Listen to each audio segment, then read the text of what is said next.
আমার educational hub চ্যানেলে সবাইকে স্বাগত। এই মুহূর্তে যে গুরুত্বপূর্ণ আপডেট নিয়ে হাজির হয়েছি সেটা হচ্ছে স্কুল সার্ভিস পরীক্ষা সংক্রান্ত।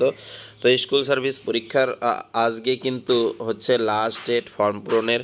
কিন্তু অনেকে আমরা কিন্তু অনেক কিছুতেই কি করতে, কেউ মার্ক আপলোড করতে, কেউ ফটো আপলোড করতে বা সিগনেচার করতে ভুলে গেছি, বা বাবার নামের ক্ষেত্রে ভুল বা নিজের নামের ক্ষেত্রে কোনো ক্ষেত্রে ভুল হয়ে গেছে, তাহলে বা রোল নাম্বার একই ইমেল আইডি দিয়ে দুটি ফর্ম ফিল আপ করতে যাচ্ছি, এই ধরনের যদি কারো সমস্যা থেকে থাকে তাহলে অবশ্যই আজকের ভিডিওটি খুব গুরুত্বপূর্ণ। কেননা কিছু কিছু ক্ষেত্রে কিন্তু এডিট অপশন দেবে না। কোন কোন ক্ষেত্রে আমরা এডিট করতে পারবো না এবং কোন কোন ক্ষেত্রে এডিট করতে পারবো সেটা খুবই গুরুত্বপূর্ণ। আর যদি মনে হয় যে এই ক্ষেত্রে এডিট করা যাবে না, সেই ক্ষেত্রগুলিতে কিন্তু আজকেই লাস্ট ডেট। আজকেই কিন্তু তোমরা নতুন করে ফর্ম ফিল আপ করতেই পারো, কারণ নতুন করে ফর্ম ফিল আপ না করলে কিন্তু সমস্যা হবে। আর তোমরা শুধুমাত্র ইমেল আইডি আর মোবাইল নাম্বার চেঞ্জ করে দিয়ে কিন্তু নতুন করে ফর্ম ফিল আপ করতে পারবে। তো চলো এই তথ্য WBSSC সংক্রান্ত যে গুরুত্বপূর্ণ তথ্য, সেই তথ্যটা দেখে নিই কী কী গুরুত্বপূর্ণ বিষয় রয়েছে। প্রথম দেখো, এখানে স্কুল সার্ভিস কর্মসংস্থান পত্রিকায় এই প্রশ্নগুলো করা হয়েছিল, তার উত্তরে দেখো কী কী উত্তর পাওয়া গেছে। প্রথম যে প্রশ্নটা ছিল, প্রশ্নটা গুরুত্বপূর্ণ, আর এই প্রশ্নটার উত্তর ইতিমধ্যে দিয়ে দিয়েছে।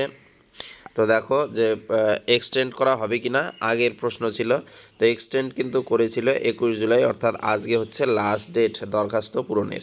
ঠিক আছে, যেটা সবচাইতে গুরুত্বপূর্ণ, দেখো একজন পূর্ব মেদিনীপুরের একজন শিক্ষার্থী বা পরীক্ষার্থী এখানে প্রশ্ন করেছিল, স্কুল সার্ভিস কমিশনের SLST দরখাস্ত করার সময় ফটোতে সই না করে আপলোড করেছি। ঠিক আছে, পরে এডিট করার সময় সই করে ফটো আপলোড করতে পারবো কি, এখন কি করণীয়? ঠিক আছে, দেখো ফটো আপলোড করেছে কিন্তু সই নেই। দেখো, স্কুল সার্ভিসের ফর্ম এডিট করার সুযোগ পাবেন, ফর্ম এডিট করার সুযোগ দেবে, সেটা আগামীকাল বা পরশু দিনের মধ্যে হয়তো নোটিফিকেশান পেয়ে যাবেন। তবে এখানে যেটা গুরুত্বপূর্ণ, দেখো তবে কিছু ক্ষেত্রে এডিট করতে পারবেন না।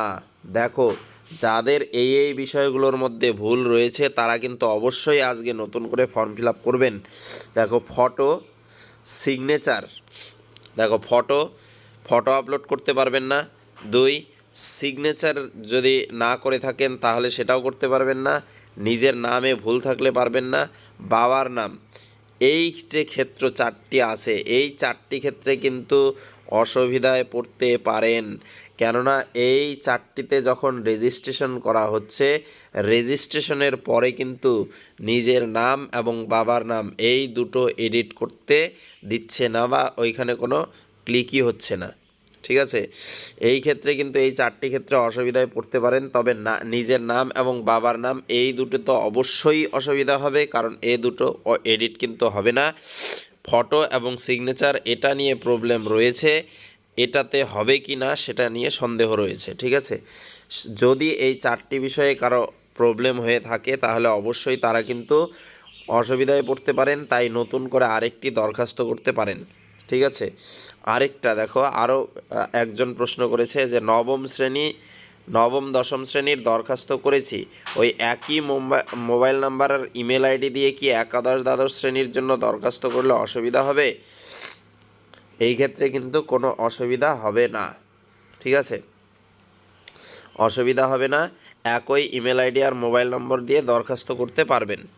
তারপরে দেখো, এইখানে দেখো আরেকজন প্রশ্ন করেছে কি, এটা অনেকেরই প্রশ্ন। দেখো SLSTর একাদশ দ্বাদশ শ্রেণীর ক্ষেত্রে SLSTতে দরখাস্ত করেছি, বিএডের শতকরা হার লিখতে ভুলে গেছি। এই ক্ষেত্রে দেখো বিএডের নাম্বার, মাধ্যমিক নাম্বার, এইচএস নাম্বার, ঠিক আছে, বিএডের নাম্বার, বিএ ক্লাসে গ্র্যাজুয়েশনের নাম্বার বা পিজির নাম্বার লিখতে যদি কারো ভুল হয় সেই ক্ষেত্রে কিন্তু তোমরা সংশোধন করে নিতে পারবে। এডিট অপশনে এটা অবশ্যই সংশোধন করা যাবে, এই ক্ষেত্রে কোনো প্রবলেম নেই। মেন প্রবলেমের জায়গাটা হচ্ছে ফটো, সিগনেচার, নাম আর বাবার নামের ক্ষেত্রে যদি সমস্যা হয়ে থাকে তাহলে অবশ্যই তোমাদের হচ্ছে নতুন করে ফর্ম ফিল আপ করে নেওয়া প্রয়োজন। ঠিক আছে, তো এই ছিল আপডেট।